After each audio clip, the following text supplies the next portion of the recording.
I'm writing a book about a boy and a girl who fell in love and... Nah, I'm just kidding. I'm writing a book about virgin... No, just... To be honest, I'm just kidding. I'm writing nothing. God. I'm probably the most listless person in the world. Or in this room. I'm alone in this room. So I was just searching for a funny intro. As you can see, I'm not that funny. So how about...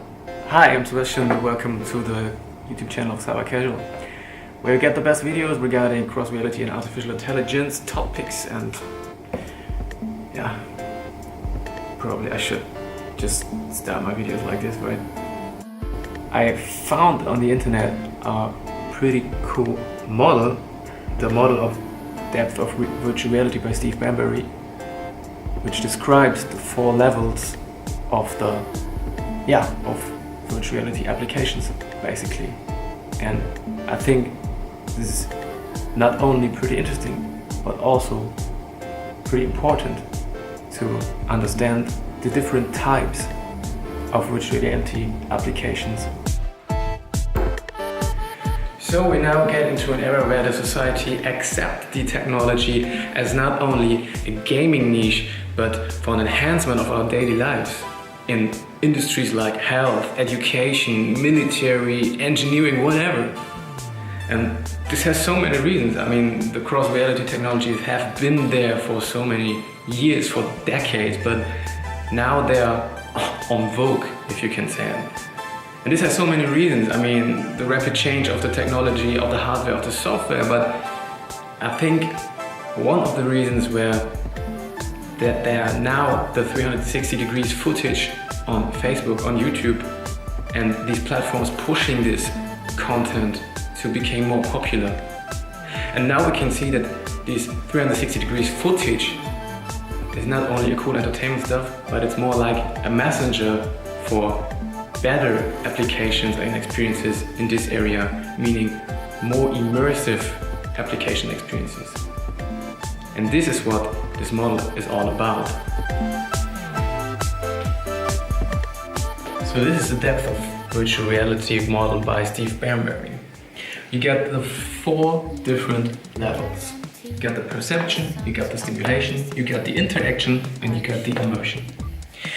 And every level, or every name of each level, is describing what the user can do. So in the first one, the perception, the user can percept with the environment or with the application, with the experiences. So to give you an example, this can be a 360 degree image. You can sit on, or you can use your headset, your car or whatever to experience a 360 degree image, and you can look around, and that's all you can do. But it's cool. I give you examples for that after I've described everything. The second one is the stimulation. So the user is getting stimulated by the experience. So if you think of a 360 degree video, the user can also only see in a 360 degree view, but he gets stimulated by the multi-sensory of audio and video, possibly. So if you want to guide the user to a specific point, you can do it by audio or by signs inside the video. The third level is the interaction. So based on the first 2 ones, the interaction is getting more interesting because the user can now interact with its environment, with his or her environment. So this could be interactive videos like we have in Germany, and a pretty cool company called Cubic Photo VR. They do interactive videos where you can interact with the video like you're sitting on a fire and there's a cowboy, you're watching to the cowboy, he's telling you, yo, shut up, I don't want to talk to you. You're watching to another cowboy and he's telling you he wants fire because he wants to smoke a cigarette, but they only talk to you if you talk to them, like meaning you're looking at them. So the environment is interacting with you, but also you can interact with it if you're thinking about a classic roller coaster VR application. You're sitting inside the roller coaster and you basically can nothing do than just look around, but you can start the roller coaster and you possibly can stop it. And the fourth one is the immersion, the full immersion, meaning the full VR experience, like you did, for example, in the job simulator or in the Google Tilt Brush application. You can there manipulate your environment, you can manipulate the experiences, you can walk through it, you can decide by yourself what happens next. So this means the full immersion. And I draw it like steps because what a user can do is getting more by every level.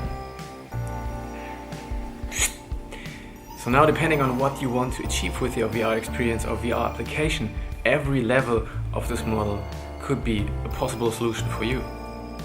And it's not like the fourth level, the immersion level, the full immersion should always be the goal. This is not the case. For example, if you are in the real estate area and you want just to show a specific room to your customer or to your client, to your partner, to whatever, because you only want to talk about this room or you want to change this room, it's possibly better to show them just a 360-degree image because you just want to show this still frame, and a movement wouldn't increase the whole thing, you know? Other like if you are a filmmaker and you want to show the emotions which are happening in a war area, but you don't want that the user can decide by itself or himself or herself what happens next. You just want to guide him. You want to guide his emotions, you want to guide his experience. A 360-degree video, meaning the second level, in this case, a simulation, will be the best fit.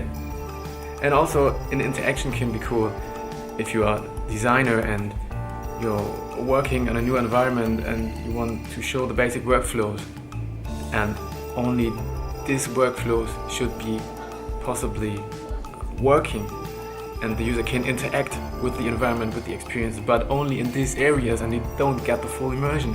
This is cool for you. So you can say every level could be a cool solution. And also,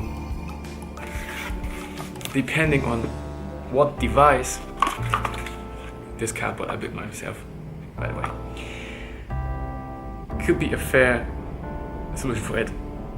So if you're on an exhibition, on a fair, and you know, okay, possibly not everyone has a VR headset who's coming there, but I have some money, I have some budget, and I want to print these cardboards, I want to brand these cardboards too, as a giveaway, and they can experience our new 360-degree website on it.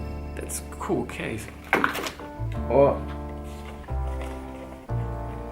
you just want to stimulate emotions. This is the size VR1. You can put your iPhone and basically all other smartphones inside it, but you get no interaction points. But you can experience something, you can show something. For example, if you are looking for cinematic experiences, you can use this. And also you get the Gear VR, you get the interaction button here, or you get the Oculus Go with a controller to move through applications, or to, you know, tilt brush a painting or something like that. So back to our starting point, back to where we started to end this video. If you're thinking about integrating an VR experience inside or into your company or into your project, or if you're thinking about making a VR campaign or whatever, you basically have to think about two things. Who's your customer and what is your goal? And it sounds like basic economic stuff, but it is true, because who is your customer? Has he access to a headset? Is he accepting the technology? Two very important things. And what is your goal? Do you want to just show simple workflows, or do you want to give the user the possibility to interact or manipulate with the experience or the environment? Or do you want to guide the user to show him what he should see? So if you can answer these questions, you get an idea of which level of depth you can choose from that four I showed you before. And with that choose of a level, you can make the next big major steps, like choosing an editor. There are free ones, by the way, or choosing an API, or choosing free stuff, choosing stock footage, for example, or hiring an agency, hiring a freelancer to do the things, or learn how to develop VR, AR, whatever stuff. So with that, you have a really good basis, and you will have success with your campaign, your project, your whatever you want to do with VR. And I'm pretty sure, because what I said before, now is the time the society is accepting the technology, and you can make a lot of advantages with cross reality. Pretty nice words at the end. Also, let me know if you want to know more about what editors are on the market, how to use these editors, what APIs can you use, how to get free stuff, or how to hire an agency in the VR, in the AR, in the XR area. Or do you want to learn how to develop this experience by your own? I don't know. I think I start a poll. There, whatever. And you can answer me. You can also leave me a comment, or you can write me a message. I will answer you definitely.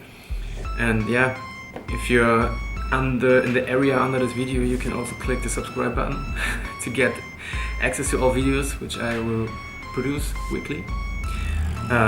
Make sure to activate the bell. Or become a Patreon to get access to the inner circle and become a team member, and which I would really appreciate and love to see. Also would love to see you in the next video, which will come on Friday. And I've talked so much about virtual reality now without having a VR headset on my head, so no, this